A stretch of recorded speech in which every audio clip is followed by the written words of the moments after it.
வணக்கம். வைஜக் ஃப்ரம் ஜவாத் பட்டிப்புதூர்.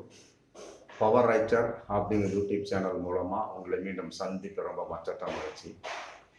அத்தோட எங்கள் சேனலை சப்ஸ்கிரைப் பண்ணுங்கள், பெல் பட்டன் அழுத்த மறந்துடாதீங்க. அத்தோட எல்லாத்துக்கும் ஷேர் பண்ணுங்கள்.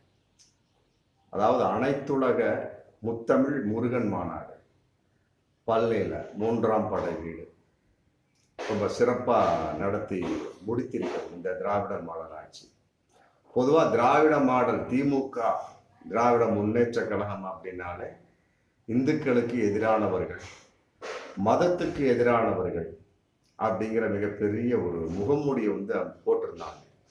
இன்னைக்கு அது உடைக்கப்பட்டு சிதைக்கப்பட்டு, இது மட்டும் இல்லை, இது வரைக்கும் 2000 கோவில்களுக்கு கும்பாபிஷேகம் இந்த 3 வருஷத்துல பண்ணியிருக்காங்க. அதனுடைய பெருமை எல்லாம் திராவிட மாடல் ஆட்சி திமுக கழகத்தை எல்லாம் விட, மு.க. ஸ்டாலினை எல்லாம் விட சிட்டுக்குருவியாய் செயல்பட்டு கொண்டிருக்கக்கூடிய சேகர் பாபுவுக்கு தான் சேரும். அந்த அளவுக்கு ஒரு மனுஷன் ரொம்ப ரவுண்ட் அடிச்சுக்கிட்டே இருக்காரு. டக்குன்னு ஒரு இடத்துல திருச்செந்தூர் கோயில் இருக்கிறாரு, இங்கிட்டு பார்த்தா பழனியில் இருக்கிறாரு, திடீர்னு பார்த்தா குறுக்குப்பேட்டையில் இருக்கிற ஒரு கும்பாபிஷேகத்தில் இருக்கிறார். இந்த அளவுக்கு சிட்டுக்குருவியாய் பறந்து கொண்டிருக்கக்கூடிய சேகர் பாபு உண்மையிலே ரொம்ப சிறப்பா இந்த அனைத்துலக முத்தமிழ் முருகன் மாநாட சிறப்பா பண்ணியிருக்காங்க.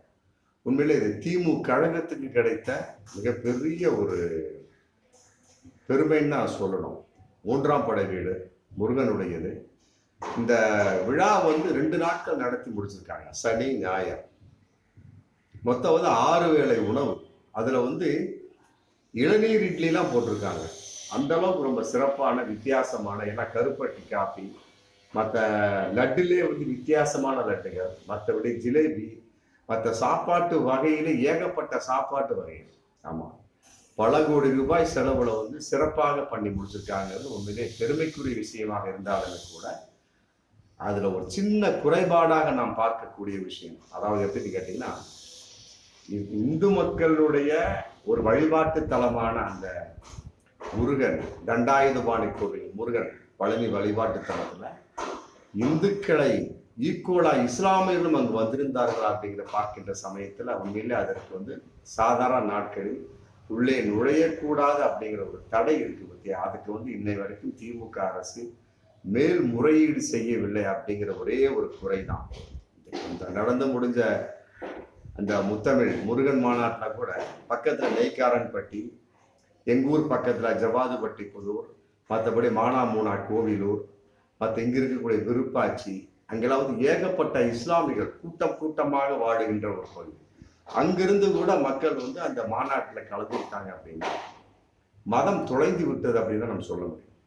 இனம் அப்படியே இருக்கு, எல்லோருமே திராவிட இனத்தை சேர்ந்தவர்கள், மொழி அப்படியே இருக்கு, தமிழ் மொழியை சேர்ந்தவர்கள். ஆனால் மதம் தொலைந்து விட்டது.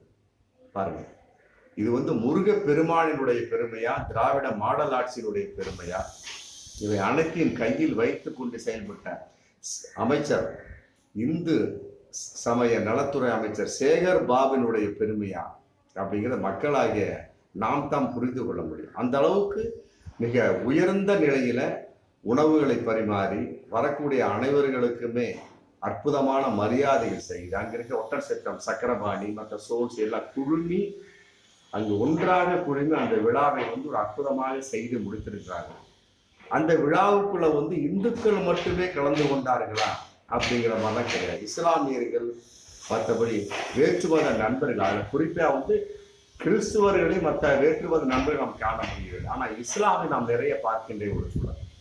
அந்த அளவுக்கு முருக பெருமானின் மீது தனிப்பட்ட ஒரு கருணை, தனிப்பட்ட ஒரு மரியாதை.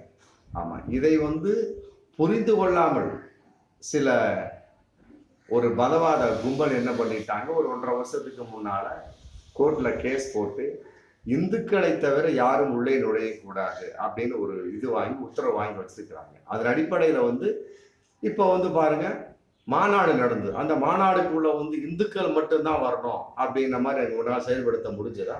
இல்லை, அந்த மதவாத கும்பலை பார்த்து நான் கேட்குறேன்.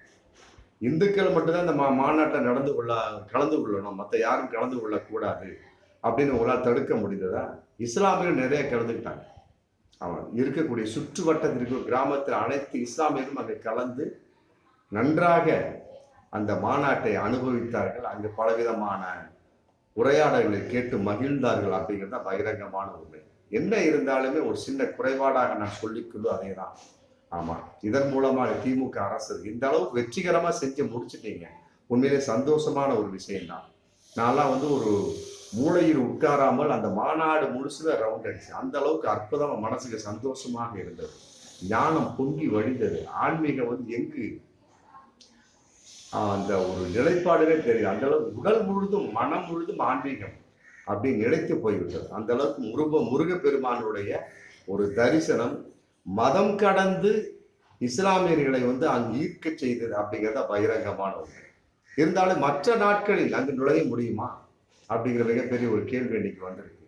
அதனால வந்து எந்த ஒரு வகையிலும் கால தாமதம் செய்யாமல் ஆமா, இந்த திராவிட மாடல் ஆட்சி கட்டாயமாக மேல் முறையீடு செய்ய வேண்டும். மற்ற நாட்களில் இந்துக்களை தவிர மற்ற எந்த ஒரு மதத்தினரும் பழனி கோவிலுக்குள் நுழையக்கூடாது அப்படிங்கிற ஒரு கட்டுப்பாடு, ஒரு உத்தரவு இன்னைக்கு நீதிமன்றத்தின் உத்தரவு இன்னைக்கு இருக்கு. அதை உடை தெரிய வேண்டும். அதற்கு வந்து மேல்முறையீடு நாங்கள் செய்வோம் சொல்லி போட்டு சேகர்பாபு சொன்னார். ஒரு ஒரு வருஷத்துக்கு முன்னாலேயே சொன்னார். ஆனா இதுவரைக்கும் வந்து அவர் செய்யவில்லை. முத்தமிழ் மாநாட்டை நடத்தி முடிச்சுட்டாரு. 2000 கோயில்களுக்கு கும்பாபிஷேகம் பண்ணி முடிச்சுட்டாரு. மற்ற எத்தனையோ கோயில்களுக்கு புனரமைப்பு நடந்துட்டு இருக்கு. எத்தனையோ கோவில்கள் வந்து அதை எப்படி சொல்வதென்று தெரியவில்லை. அந்த அளவுக்கு வந்து பழைய கோவிலா புதிய கோவிலா அந்த அளவுக்கு அற்புதமா பெயிண்டிங் பண்ணி ரொம்ப புனரமைப்பு செஞ்சு இன்னைக்கு அற்புதமா நிலைநிறுத்திட்டு வந்துட்டு இருக்கிறாங்க. இதையெல்லாம் செய்தவர்கள் எதையும் செய்ய வேண்டும் என்பது அங்கு இருக்கக்கூடிய மக்களுடைய எதிர்பார்ப்பாக இருக்கு. சுற்றி இருக்கக்கூடிய ஒட்டன் சத்திரம், விருப்பாச்சி, மற்றபடி வந்து திண்டுக்கல் இருக்கக்கூடிய மானாமூனா கோவிலூர், மற்ற பக்கத்தில் இருக்கக்கூடிய ஜவாதுபட்டி புதூர், வெறியப்பூர், காளிபாளையம், இன்னும் பக்கத்தில் இருக்கக்கூடிய ஏகப்பட்ட ஊர்கள், அத்தாம்பட்டி, சின்னக்காம்பட்டி, மார்க்கம்பட்டி எல்லாமே வந்து பழனி கோவில் என்றால் இந்துக்கள் மாத்திரமல்ல இஸ்லாமியர்களும் வந்து அங்கு குழுமி இருந்து அந்த கோவிலை சுற்றி பார்த்து அங்க இருக்கக்கூடிய ரோப்காரில் பயணித்து தன் மகிழ்ச்சியை தெரியப்படுத்திக் கொள்ளக்கூடிய அளவுக்கு தான் அங்க சூழல் இருந்தது. ஆனா இன்னைக்கு வந்து அந்த ஒரு நிலைப்பாடு மட்டும் தகர்த்தெறியப்பட்டு விட்டது சில மதவாத கும்பல்களால். அதனால வந்து அதை இந்த திராவிட மாடல் ஆட்சி உடைத்து எறிய வேண்டும், சிதைத்து எறிய வேண்டும். எல்லா இன மக்களும், எல்லா மொழி மக்களும், மொத்தமாக திராவிட இன மக்கள் அனைவருமே வந்து இஸ்லாமியர்கள் என்ற முறையில் பார்க்காமல் அனைத்து மதத்தினருமே உள்ளே நுழையும். பழனி கோவில் உள்ளே நுழைந்து மன சாந்தியை பெற வேண்டும். அங்கு உட்கார்ந்து தியானம் செய்ய வேண்டும். அதற்கு அனுமதிக்க வேண்டும். அதற்கு மேல் முறையீடு செய்து இந்த திராவிட மாடல் ஆட்சி அதற்கு அனுமதியை பெற்றுத்தர வேண்டும் என்பதுதான் எங்களுடைய விருப்பமாக இருந்து கொண்டிருக்கிறது. பார்ப்போம், வரும் காலங்களில் இதை கட்டாயமாக திமுக செய்யும் என்ற எதிர்பார்ப்பு நிறைய இருக்கிறது. எந்த அளவுக்கு அனைத்துலக முத்தமிழ் முருகன் மாநாட்டை நீங்கள் சிறப்பாக செய்து முடித்தீர்களோ அதை விட இதை சிறப்பாக செய்து முடிக்க வேண்டும். அனைத்து மத நல்லிணக்கமும் கொண்ட ஒரு கோயிலாக பழனியை மாற்றித்தர வேண்டும் என்பது இந்த வீடியோ மூலமாக திராவிட மாடல் ஆட்சிக்கு, திமுக அரசுக்கு மக்கள் விடுக்கும் விருப்பமாகத்தான் இருந்து கொண்டிருக்கிறது. பார்ப்போம் மீண்டும் அடுத்த வீடியோ. நன்றி.